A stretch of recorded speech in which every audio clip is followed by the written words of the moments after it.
Here we have Ripple. This is our final grooming dog for the day. Ripple, as I said, is 2. She has pretty much of what I call a full coat, but it is not as bushy and quite as long as Smoocher's coat is. Can I get you just to turn around here, honey? Now, Ripple has also been outside today playing in the mud and the muck, and you can see that she has a bit of dirt on her paws here. These paws are still wet. So while Hilda, I'm never going to get her name right, while Hilda's paws were completely dry after being outside, Ripple's are still a little bit damp. Smoochers were as well, and that's because they have more coat on them. So you can use your handy dandy dry shampoo for this. All you have to do is, Ripple, sit, honey, please, thank you. Just get a little handful like this. You just rub it over the paw area or wherever you're cleaning. Just like that. Oh, yes. Oh, I know. Oh, yes, you're going to fall right over. And although you can't see, or I can't see, because she's going to go upside down. Now, this is a dog who loves being groomed. This dog loves being groomed because she loves the attention. Then you just brush it out.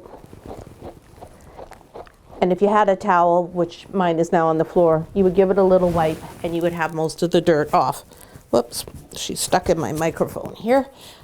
Just got to get her hair out. There we go. So, Ripple is really easy to groom because she enjoys being groomed. We spent a long time making sure that we had a really strong bond with one another and that the amount of time she spends just being held by me is worth it to her. That's what we're working on with Smoochers. You're not going to get that overnight. You have to work consistently at it. So same thing with maintaining Ripple's coat as Smoochers. The first thing we're going to want to do is start working. We would work right at the back. Make a line down to her skin, take the brush out until that you can hear when it's got a mat, and you can also feel when it's pulling. Then just move up a bit. And when you do it in nice small areas like this, it's really not hard to do. It's not painful at all for your dog, and it's not a difficult experience. So you can see it's not hard to get through it. Whereas if you just took the brush and simply went like this, all you would be getting is this first little bit of coat. And then when you go to the groomers, they're going to tell you, we have to shave your dog down because the mats are all going to be down here at skin level. So that's why it's important you pull the hair up, right up till you can see a line of skin, and you brush out from the skin out. Now, if you do have a mat, Ripple's got a little bit of sticky here. So if you do have a little bit of a mat, then you're just going to brush like this, quick strokes, and go in different directions until you get the area completely cleaned out. Then again, use the comb, just go through on the angle, and look, it just goes through like there's nothing there because you've already removed all of the problems. Oh, and see, now here we have a little bit, but it's easy to do with the comb. You don't have to go back to the brush. And then she's being such a good little princess. We're going to give her a treat and tell her what a good girl she is. What a good girl Ripsty Dipsty is. Mommy loves her Ripsty. Mommy loves Ripsty. Then same thing on her head. When they're older, you can use the brush. You just want to give a little brush right around the neck area and the head. The neck you're going to want to go down to the skin, but on the top of the head not.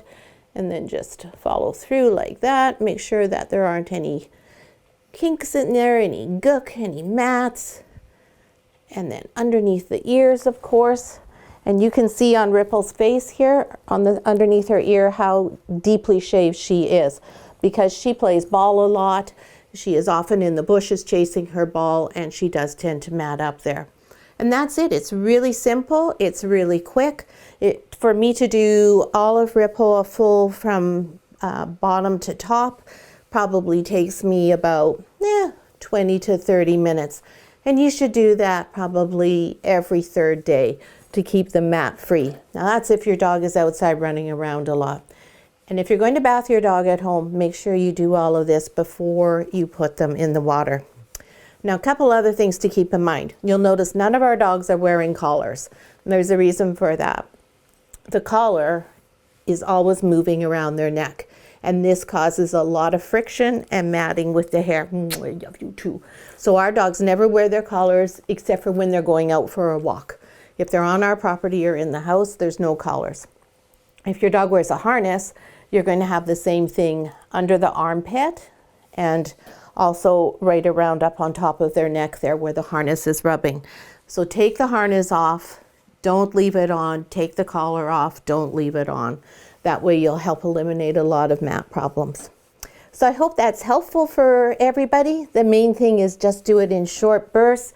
Always make it so that it's a really fun experience. If your dog's starting to get annoyed, fidgety, or not enjoying it, break it off, leave it. Leave it always on a positive note with a treat and a special kiss. And your dog will learn to love grooming, and you'll learn it's really easy to maintain your Labradoodle at home. I hope you enjoyed watching our video today. If you did, please give us a thumbs up, and we look forward to seeing you next time.